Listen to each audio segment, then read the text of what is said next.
Hello mga kakusina! Ako po ulit si Ate Angel ng Kusina ni Angel, and for today's video, gagawa na naman po tayo ng another dessert recipe na baka hindi nyo pa nagagawa or nasusubukan sa iyong kusina, kaya't panoorin mo na ang buong video dahil madali lang po ito. So una, meron tayo ditong tig 750 ml na microwavable tub. O diba, sabi ko sa inyo, gamit na gamit ko yung mga ganitong microwavable tub. So ilalagay ko rin yan kung saan ako bumibili ng mas murang version nito.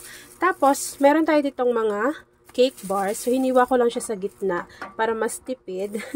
Tapos, ilalagay lang natin yan dito sa ating microwavable tub. Nasa sa inyo naman kung anong flavor, pero kung may mahahanap kayo yung ganito, yung custard flavor, mas better para combination siya doon sa dessert na gagawin natin. Ayan. So, tagtatatlo lang yung kailangan natin dyan. Tapos, tignan nyo naman, oh. Mas malasa kasi pag hinati, kasi nga, kitang-kita mo na agad yung palaman. Ayan. So, ilalagay ko lang to dito lahat mga kakusina, and then after po nun, set aside lang natin to. Gawin na natin yung ating mixture. After natin set aside yung ating cake bars, kakailanganin po natin ng isang sachet or 24 grams itong Menu Magic na red jelly powder. Tapos, tutunawin lang po natin yan sa 3 cups of water.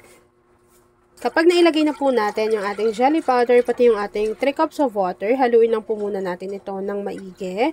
Siguraduhin po natin na natunaw na yung ating red jelly, and then hindi pa po nakabukas dyan yung apoy sa ating kalan.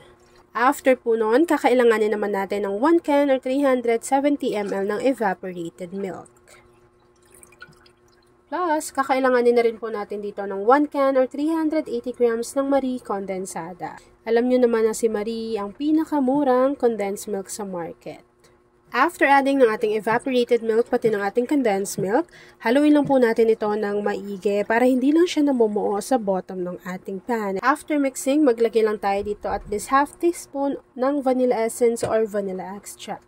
So, habang hinahalo ko yan mga kakusina at hinihintay po natin yan na kumulo, papakita ko lang sa inyo yung gagawin nating flavor. So, ito po ay soft dried strawberry. So, ganyan siya. Hiniwa ko siya ng maliliit, pero ganito po talaga yung itsura niya kapag bukas ninyo ng mismong balot. Ayan o, kitang-kita nyo na totoong strawberries po iyan. Tapos, hiniwa ko lang po siya ng ganyang kaliliit.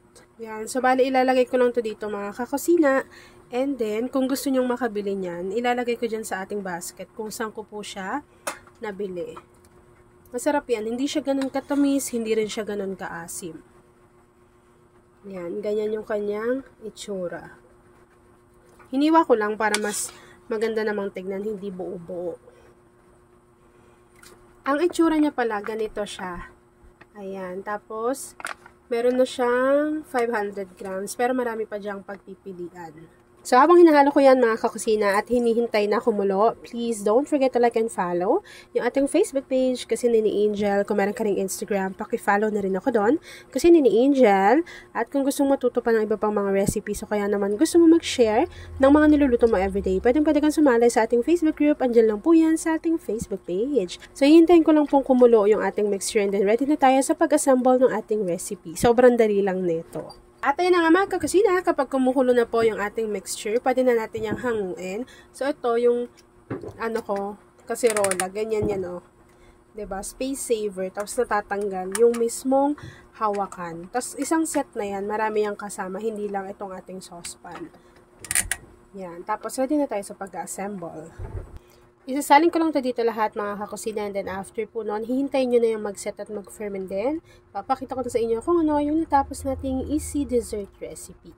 At ayan na nga mga kakusina, once na nag-set na or nag-firm na yung ating dessert recipe, pwede na po natin yang i-enjoy. At ayan na nga mga kakusina, tapos na po ang ating easy dessert recipe na strawberry cream cake. Kung nagustuhan mo yung ating video, please like and share this video. At kung hindi ka pa nakakapag-subscribe sa aking YouTube channel na Kusina ni Angel, let's click subscribe button. Click mo na yung notification bell.